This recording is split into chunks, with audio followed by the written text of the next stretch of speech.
ওকে, যারা কঠিন সময়ে তোমাকে সাহায্য করে তোমার উচিত তাদেরকে মূল্যায়ন করা।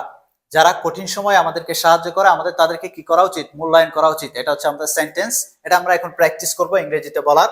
ওকে, ফার্স্ট আমরা ভোকাবুলারি গুলো পড়ে নিই। মূল্যায়ন করা মানে কি? অ্যাপ্রিশিয়েট। অ্যাপ্রিশিয়েট মূল্যায়ন করা। এভালুয়েটও আছে, আমরা এখানে অ্যাপ্রিশিয়েট ব্যবহার করব। অ্যাপ্রিশিয়েট মূল্যায়ন করা, সাহায্য করা, হেল্প। কঠিন সময়, difficult times. Difficult Times.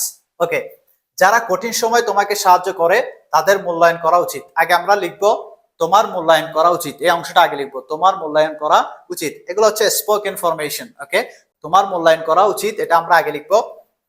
So you should appreciate. You should appreciate the people, মানে আমি নির্দিষ্ট মানুষ যারা আমাকে সাহায্য করেছিল। You should appreciate the people. Okay, you should appreciate the people, তোমার মানুষকে মূল্যায়ন করা উচিত। যারা, হু, যারা হেল্প, যারা কি করে? সাহায্য করে। হু হেল্প, যারা সাহায্য করে কঠিন সময়ে। কঠিন সময় তোমাকে কি করে? সাহায্য করে। তো সময় বল ডিউরিং, সময়ে, during difficult times. During difficult.